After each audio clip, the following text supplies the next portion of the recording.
السلام عليكم ورحمة الله وبركاته. أهلا بكم.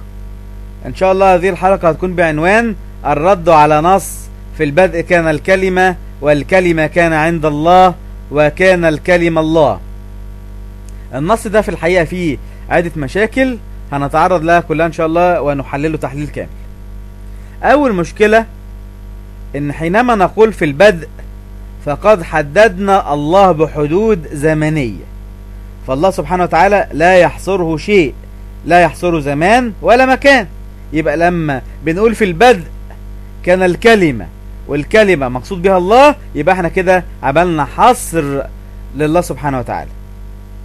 تاني شيء، لو كانت الكلمة هي الله ثم صارت الكلمة جسدا كما جاء في يوحنا 1:14 يقول النص والكلمة صار جسدا، يبقى ايه اللي حصل هنا؟ حصل تغيير لطبيعة الله، لأن الكلمة صار جسدا. حدث ايه؟ حدث تحول وتغيير. لكن هذا يتعارض مع النص الموجود في ملاخي 3:6. يقول النص أنا الرب لا أتغير، أنا الرب لا أتغير. يبقى مش ممكن أبدا إن الكلمة دي تكون هي الله، لأن هذه الكلمة صار جسدا، يبقى حدث تحول، وهذا يتعارض مع نص ملاخي 3:6 أنا الرب لا أتغير. ثالث شيء، نجد أن النص يعني كما يزعم النصارى بيتكلم عن الآب والابن، ونسأل سؤال بسيط جدا: أين الروح القدس التي لا تفارقهم؟ فين دور الروح القدس في هذا النص؟ رابع شيء، هل كان يسوع اسمه الكلمة؟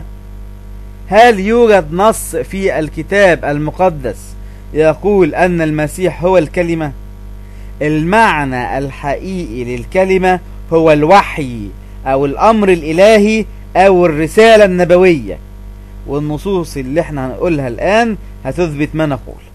تعالوا كده نشوف لوقا 4:36 يقول ايه.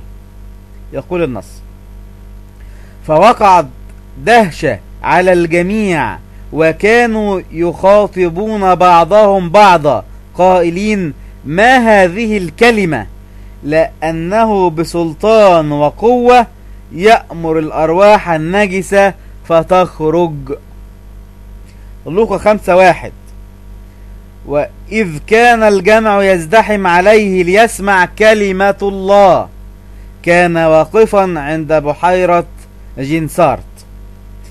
لوقا 7:7 لذلك لم أحسب نفسي أهلا أن آتي إليك، لكن قل كلمة فيبرأ غلامي. لوقا 8:13 والذين على الصخر هم الذين متى سمعوا يقبلون الكلمة بفرح، وهؤلاء ليس لهم أصل فيؤمنون إلى حين وفي وقت التجربة يرتدون. أعمال الرسل 4:4 وكثيرون من الذين سمعوا الكلمة آمنوا وصار عدد الرجال نحو 5000. أعمال الرسل 6:7 وكانت كلمة الله تنمو وعدد التلاميذ يتكاثر جدا في أورشليم وجمهور كثير من الكهنة يطيعون الإيمان. يبقى النصوص دي بتقول ايه؟ بتقول ان الكلمة هي الوحي او الامر الالهي او الرسالة النبوية. تعالوا بقى نشوف قول متى المسكين في شرح انجيل يوحنا في هذا النص. يقول متى المسكين هنا كلمة الله جاءت في الاصل اليوناني غير معرفة بأل، وحيث الله المعرف بأل يحمل معنى الذات الكلية. أما الجملة الثانية فالقصد من قوله وكان الكلمة الله هو تعيين الجوهر، أي طبيعة الكلمة أنها إلهية، ولا يقصد تعريف الكلمة أنه هو الله من جهة الذات. وهنا يحذر أن تقرأ الله معرفة بآل في وكان الكلمة الله، وإلا لا يكون فرق بين الكلمة والله، وبالتالي لا فرق بين الآب والابن. وهذه هي بدعة سابيليوس الذي قال أنها مجرد أسماء، في حين أن الإيمان المسيحي يقول أن الأقانيم في الله متميزة، فالآب ليس هو الابن ولا الابن هو الآب، وكل أقنوم له اختصاصه الإلهي، كذلك فالله ليس هو الكلمة والكلمة ليس هو الله الكلي.